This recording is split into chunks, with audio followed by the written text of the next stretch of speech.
Hello students, आप सभी का हमारे इस यूट्यूब चैनल में स्वागत है। स्टूडेंट्स, हम linear programming problem and its application ये पेपर पढ़ रहे थे।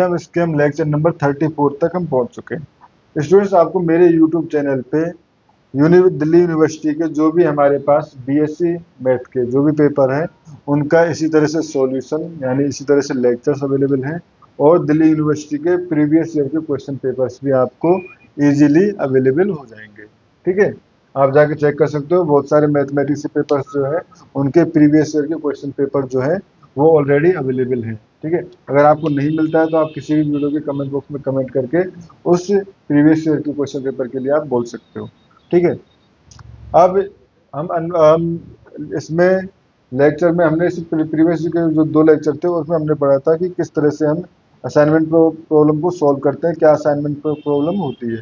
ठीक है, अब इसमें हम पढ़ेंगे जब हमारे पास अनबैलेंस असाइनमेंट प्रॉब्लम हो। तो जब अनबैलेंस असाइनमेंट प्रॉब्लम है तो उसको सॉल्व करने के लिए किस तरह से करेंगे। ये प्रॉब्लम थी, स्टार्टिंग में प्रॉब्लम ये थी स्टूडेंट्स। ठीक है, हमने इसको थोड़ा सा अपनी एक वीडियो बनाने के चक्कर में थोड़ा सा सॉल्व कर लिया था, बट उसमें कुछ मिस्टेक की वजह से उसको रोक दिया था मैंने। ठीक है, अब इस तरह की प्रॉब्लम है कि इसमें P1 P2 P3 पर्सन है, J1 J2 J3 J4 jobs हैं। तो असाइनमेंट प्रॉब्लम कब काम करती है, जब number of person equal to number of jobs हो। तो number of person equal to number of jobs करने के लिए हमारे पास ज़्यादा क्या है, जॉब्स ज़्यादा है तो पर्सन को ऐड करना पड़ेगा। ठीक है, तो पर्सन को हमने ऐड कर लिया P4, जिसकी कॉस्ट जो होगी वो 0 0 0 होगी। ठीक है, ये हो गया। अब हमारा काम है सबसे पहले रो वाइज हर रो में से मिनिमम एलिमेंट को माइनस करना। तो हर रो में से मिनिमम एलिमेंट को माइनस करेंगे, तो यहाँ पे प्रॉपर लिख लेते हैं। ठीक है, P1 P2 P3 P4, ये हो जाएगा J1 J2 J3 J4।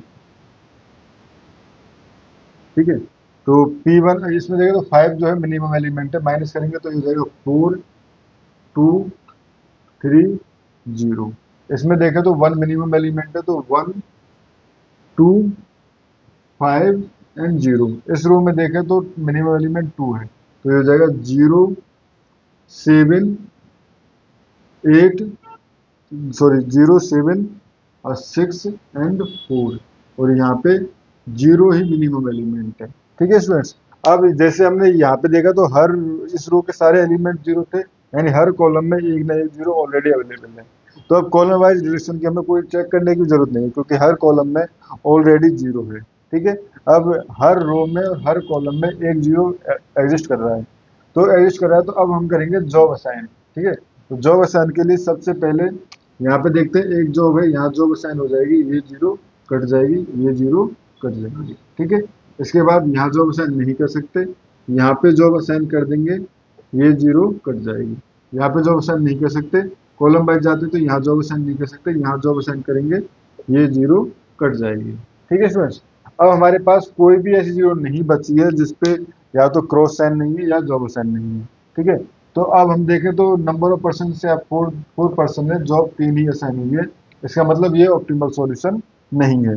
अब ये ऑप्टिमल सॉल्यूशन नहीं है, तो इस केस में हम क्या करेंगे, इसको मिनिमम नंबर ऑफ लाइन से कवर करेंगे। तो मिनिमम नंबर ऑफ लाइन से कवर करने के लिए सबसे पहले उस रो को चूज करेंगे, क्योंकि आप डायरेक्टली भी कर सकते हो। ठीक है, बट मैं डायरेक्ट की बजाय ये सजेस्ट करूँगा इस मेथड से जाओ। तो सबसे पहले आप मिनिमम नंबर और उस रो को चूज करेंगे जहाँ पे जॉब असाइन नहीं है।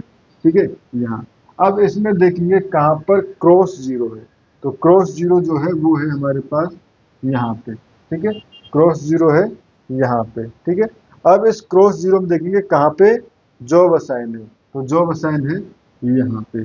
अब इस जॉब असाइन वाली रो को देखेंगे कहीं पर क्रॉस 0 है क्या, तो कहीं पर भी क्रॉस 0 नहीं है। ठीक है, अब क्या करेंगे हम, choose mark column and unmark row, unmark row. ठीक है, mark column and unmark row. ठीक है, तो यहाँ से ये हो जाएगा हमारे पास मार्क कॉलम ये एंड अनमार्क रो, सभी जीरोज कवर हो चुकी हैं। ठीक है स्टूडेंट्स, ये तरीका हमारे पास है, और सभी जीरो जो है वो कवर हो चुकी है। ठीक है, अब क्या करेंगे हम, मिनिमम जो स्मॉलेस्ट एलिमेंट है जो कि कवर नहीं है उसमें से स्मॉलेस्ट एलिमेंट को चूज करेंगे, यानी 1 जो है स्मॉलेस्ट एलिमेंट है। ठीक है स्टूडेंट्स, 1 जो है वो स्मॉलेस्ट एलिमेंट है। ये P1, P2, P3, P4, J1, J2, J3, J4। ठीक है, अब स्मॉलेस्ट एलिमेंट को जहां पर जो कवर नहीं है उनमें से माइनस करना है। जहां पर सिर्फ एक ही लाइन से कवर है वहां पे कुछ नहीं करना है, और जहां 2 लाइन से कवर है वहां ऐड करना है, यानी बेसिकली यहाँ पे और यहाँ पे ऐड करना है। तो ये हो जाएगा हमारे पास 3, 1, 2, 0। ठीक है, ये हो जाएगा 0, ये हो जाएगा 1, 4 एंड 0। ठीक है, ये हो जाएगा हमारे पास 0, 7, 6, यहाँ पे ऐड हो जाएगा तो ये हो जाएगा 5। ठीक है, 0, 0, 0 यहाँ ऐड हो जाएगा तो ये हो जाएगा 1। ठीक है, अब फिर से हमें जॉब असाइन करना है, तो जॉब असाइन करना चालू करें। तो जॉब असाइन करना चालू करते हैं तो यहाँ पे जॉब असाइन कर सकते हैं। ठीक है, यहाँ पे जॉब असाइन करेंगे, इस 0 को काट देंगे। ठीक है, इसमें अब यहाँ पे जॉब असाइन कर सकते हैं क्योंकि ये 0 ऑलरेडी कट चुकी है, ये दोनों 0 कट जाएंगे। ठीक है, अब यहाँ पे देखें तो यहाँ पे जॉब असाइन नहीं कर सकते, यहाँ पे जॉब असाइन नहीं कर सकते। अब कॉलम बाइट जॉब असाइन करना चालू करते हैं, तो यहाँ पे हम जॉब असाइन कर सकते हैं, ये कट जाएगा। अब फिर अब से देखें तो फिर भी यहाँ पे हमारे पास सभी 0 पे जॉब असाइन हो चुकी है, but number of assign job जो है वो अब भी हमारे पास 3 है, यानी ये भी हमारे पास ऑप्टिमल सॉल्यूशन नहीं है। तो फिर से वही, हम पहले इसको कवर करेंगे मिनिमम नंबर ऑफ लाइन से। तो कवर करने के लिए सबसे पहले उस रो को चूज करेंगे जहाँ पे जॉब असाइन नहीं है। तो ये इसमें फिर देखेंगे कहाँ पर क्रॉस 0 है, क्रॉस 0 वाले कॉलम को चूज कर लेंगे। ठीक है, अब इस क्रॉस 0 वाले कॉलम को चूज कर लिया तो इसमें देखेंगे कहाँ पे जॉब असाइन है, तो यहाँ जॉब असाइन है। ठीक है, यहाँ जॉब असाइन है तो फिर इसमें देखेंगे इस रो में, इसमें देखिए कहाँ पर है हमारे पास, बेसिकली इसमें जॉब असाइन देख लिया था। ठीक है, जॉब असाइन के बाद हमने यहाँ पे देखना है कि कहाँ पे क्रॉस 0 है, तो क्रॉस 0 बेसिकली यहाँ पर है, तो इस कॉलम को चूज कर लेंगे। इस कॉलम को चूज करने के बाद फिर से देखेंगे कि इसमें कहाँ जॉब असाइन है। यहाँ जॉब असाइन है तो इसमें देखेंगे कि क्रॉस 0 तो नहीं है, अब क्रॉस 0 नहीं है। ठीक है, तो अब ये हो गया हमारे पास। अब क्या करना है, हमें मिनिमम नंबर ऑफ लाइन से कवर करना है, तो उसके लिए क्या करते हैं हम, unmark row and mark column. तो अनमार्क रो यानी कि ये, अनमार्क रो यानी कि ये रो एंड मार्क कॉलम। ठीक है, अब फिर से ये कवर हो गए। अब फिर से हमें क्या करना है, फिर से सेम पैटर्न, यानी जो मिनिमम नंबर स्मॉलेस्ट एलिमेंट है जो कवर नहीं है उसको इनमें से माइनस करना है, जो कवर नहीं है उनमें से माइनस करना है। जो एक ही लाइन से कवर है उसको कोई इफेक्ट नहीं पड़ेगा, जो 2 लाइन से कवर है वहाँ ऐड हो जाएगा।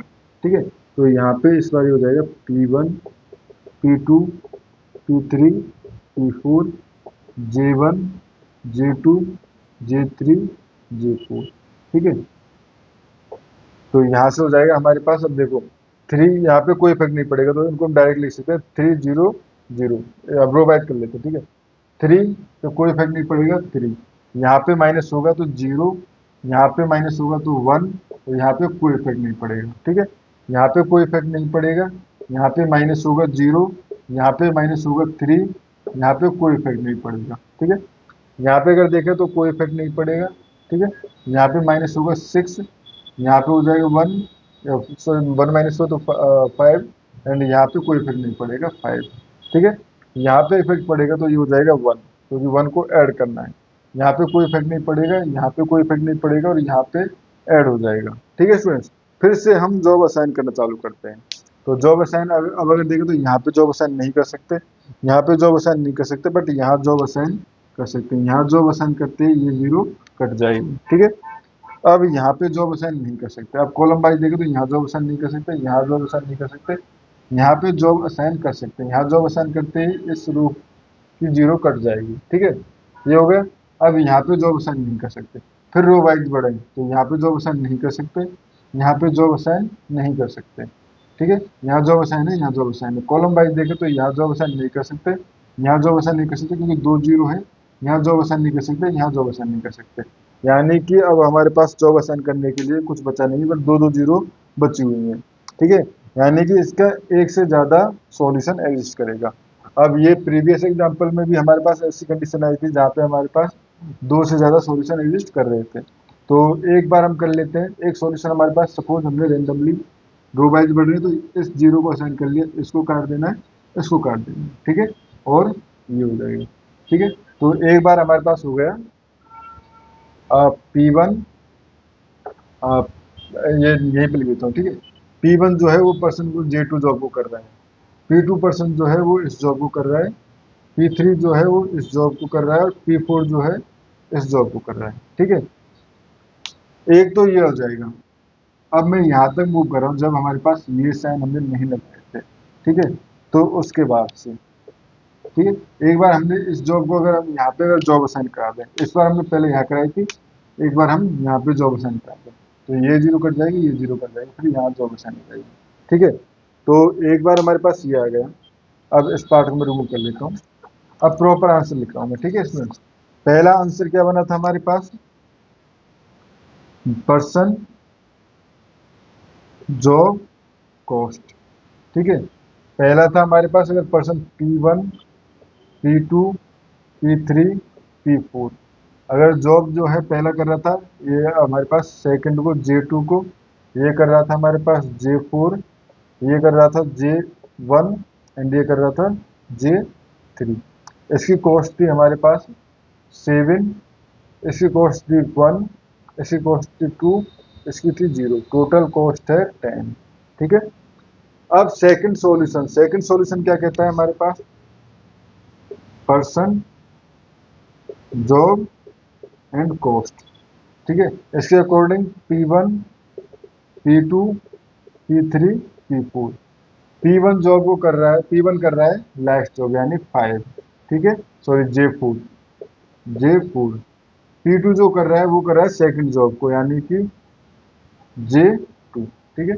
एंड P3 जो कर रहा है वो कर रहा है हमारे पास, P3 कर रहा है हमारे पास इसको, P3 जो कर रहा है वो कर रहा है J1 जॉब, ठीक है।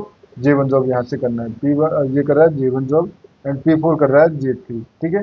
तो कॉस्ट अगर देखें तो इस केस में कॉस्ट देखें तो ये हो जाएगा यहाँ से 5, इसके करस्पॉन्डिंग यहाँ पे 5, इसके करस्पॉन्डिंग 0 के करस्पॉन्डिंग 3, ठीक है। ये हमारे पास 2 एंड 0, ये आ गया 10। दोनों ही कंडीशन में जो सॉल्यूशन ऑप्टिमल वैल्यू जो है वो सेम आएगी, ठीक है। यानी दो ऑप्टिमल सॉल्यूशन एग्जिस्ट कर रहे हैं, दो ऑप्टिमल सॉल्यूशन एग्जिस्ट कर रहे हैं, बट वैल्यू जो है वो सेम ही रहेगी, ठीक है स्टूडेंट्स। तो इस तरह से हम जब हमारे पास असाइनमेंट प्रॉब्लम जो है वो अनबैलेंस हो तो उसको हम सॉल्व कर सकते हैं। अब नेक्स्ट वीडियो में स्टूडेंट्स हम पढ़ेंगे जब असाइनमेंट प्रॉब्लम हमारे पास, जब असाइनमेंट प्रॉब्लम में मैक्सिमाइजेशन टाइप पूछा गया है तब उसको हम किस तरह से डील करेंगे। इस वीडियो में स्टूडेंट्स इतना ही। Thank you.